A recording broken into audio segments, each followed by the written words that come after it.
Yeah, I would start with obviously the fans, like I do every single time. I thought that the energy was electric. It helped us. It inspired our kids and players. I thought it affected them.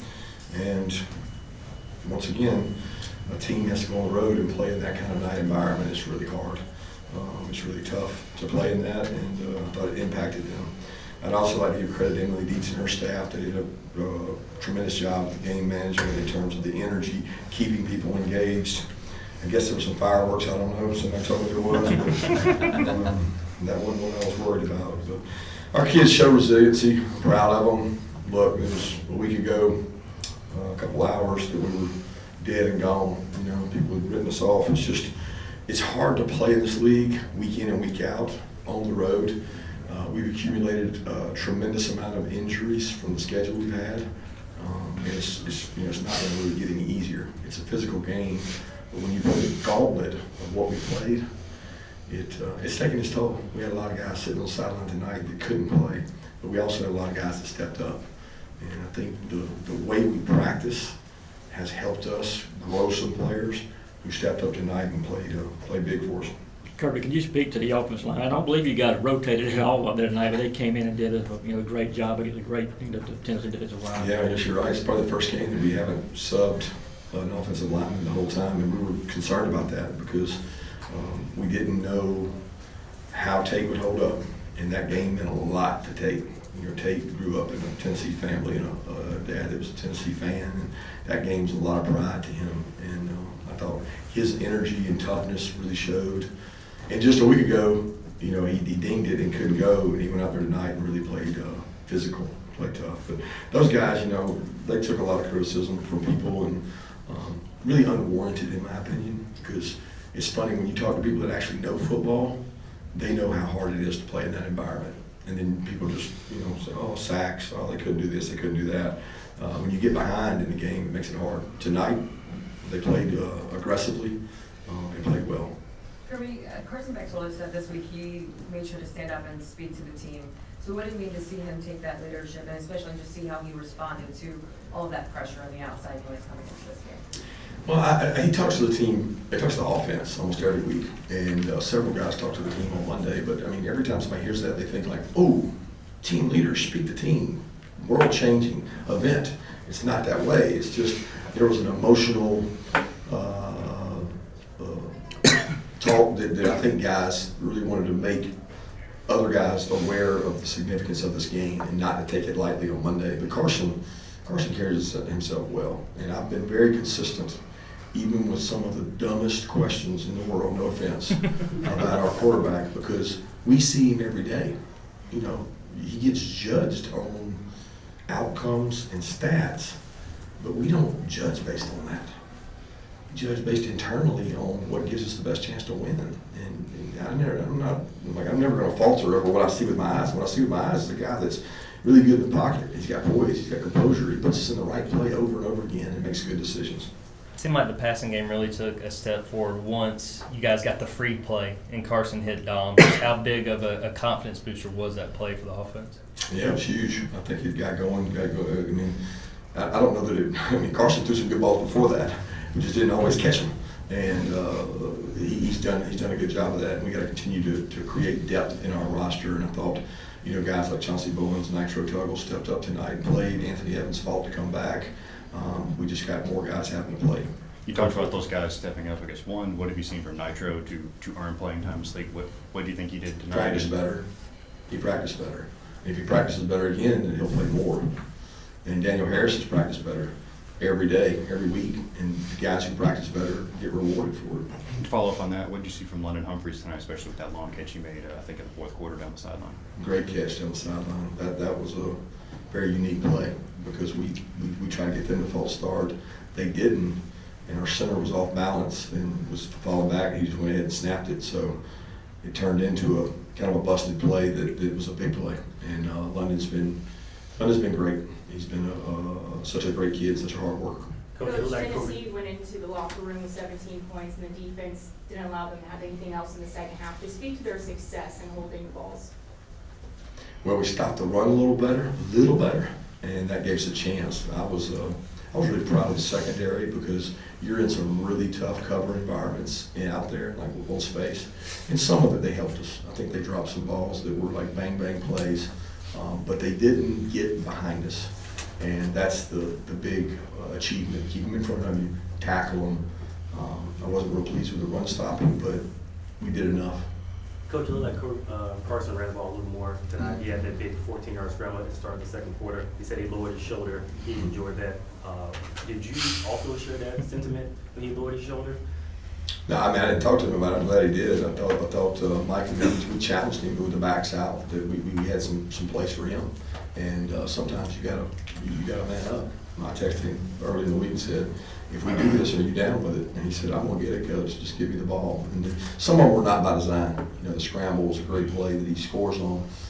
And then he had another quarterback draw off of an empty that he broke 2 or 3 tackles and got him going. He's a good athlete. Look, guys, he's a good athlete. He can make plays with his feet. He insisted earlier tonight that he was a dual threat quarterback, and he's been saying that to you. That's a stretch. Dual is a stretch. He's 75-25. Kirby, do you know anything about Dylan Bell's severity? It's ankle. I don't know if it's got a hack upon it. We looked at it tonight. He was not able to go. Don't know how severe it'll be or how long it'll be. It's just, I mean, look, guys, there's a bunch of injuries. Learn screen.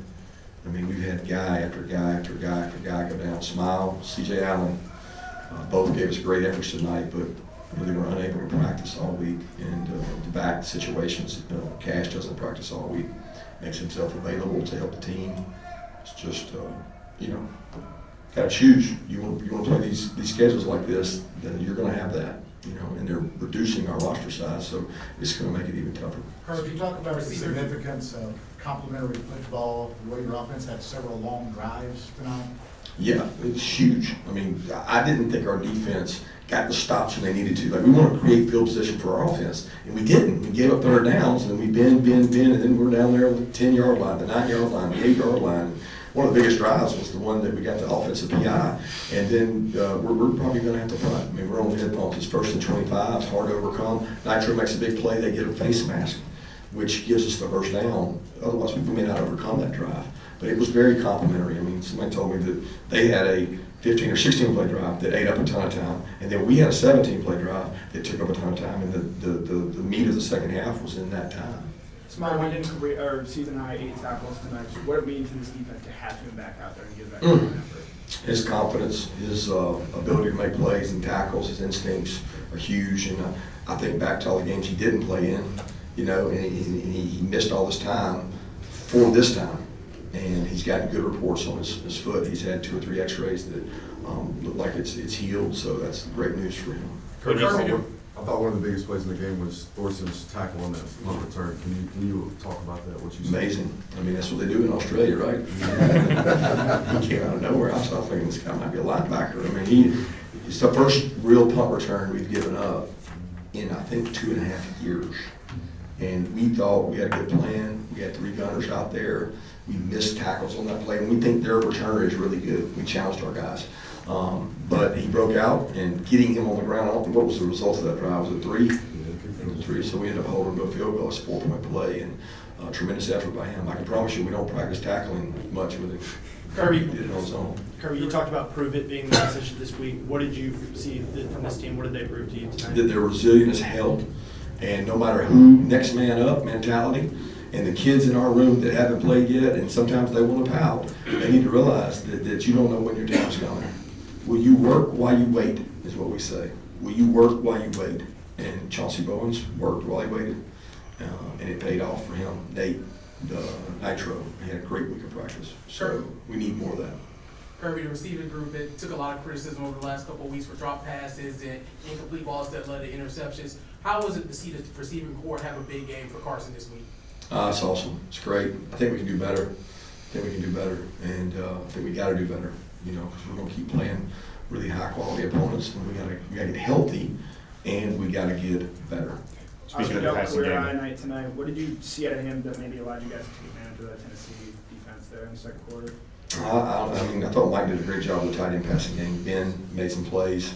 Lawson had the play that probably would have been a huge play. The corner came off his man and makes a breakup, and then Oscar had a huge touchdown, and Oscar could have had a bigger night too with the throw over the middle there where he got popped and the ball came out. But proud of those tight ends, man.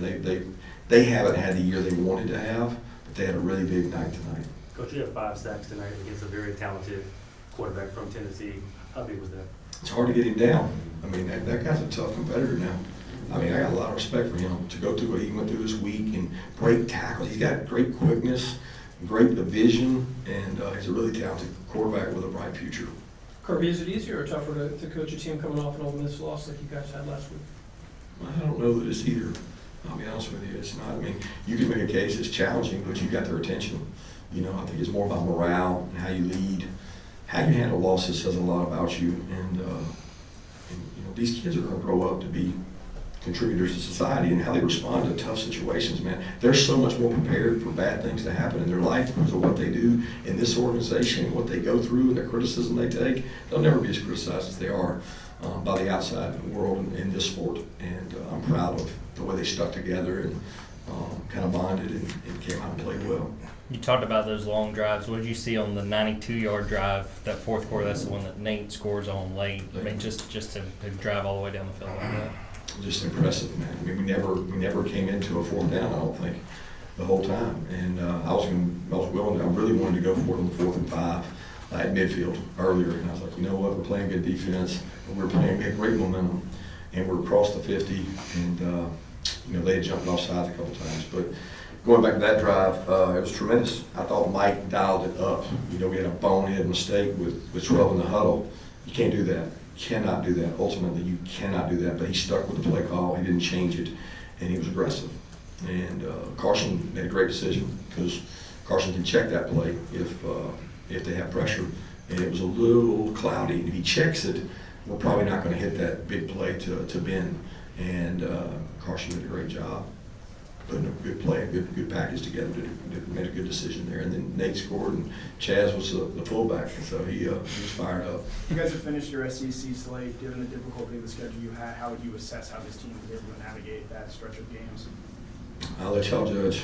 I mean, you know, everybody thinks we should win every game. I'm very proud of our team. If you told me that this group would be this resilient, I would probably say I don't doubt it, because they're great kids, and they played the toughest schedule in our league, and we still got 2 games left of tough teams. Georgia Tech's got a great team, and UMass has played 3 or 4 SEC teams already. Do you believe this team was overlooked when it came to the playoff rankings, and do you believe that this was a statement win showing that you deserve to be in the playoffs? Like I said after the game, I don't know what they're looking for. I really don't. I wish they could really define the criteria. I wish they could do the eyeball test, really come down here and look at the people we're playing against and look at them. And you know, you can't see that stuff on TV. And so I don't know what they look for, but that's for somebody else to decide. I'm worried about our team. We got time for one more question. Do you think it was fair for them to criticize your offense after they dropped you guys in the rankings? I think they're going to always do that, because that's what I say about the eyeball test. But they're not in that environment. They're not at Ole Miss in that environment playing against that defense, which is top 5 in the country with one of the best pass rushers in the country, and they're fired up. They got a 2-score lead, and they're coming every play. They don't know that. They don't understand that. So they'll probably look at this week and say, well, we just played against one of the best defenses in the country, and we went for 453 on them, you know, and could have been more. So it's just the tale of each week, and we're trying to be the cumulative, whole, really good quality team and not be on this emotional roller coaster that's controlled by people in a room somewhere that may not understand football like we do as coaches. We as coaches look at people and say, what can we do better? How do we get better? I respect their decision, I respect their opinion, but I mean, it's different in our league. So, go Dogs.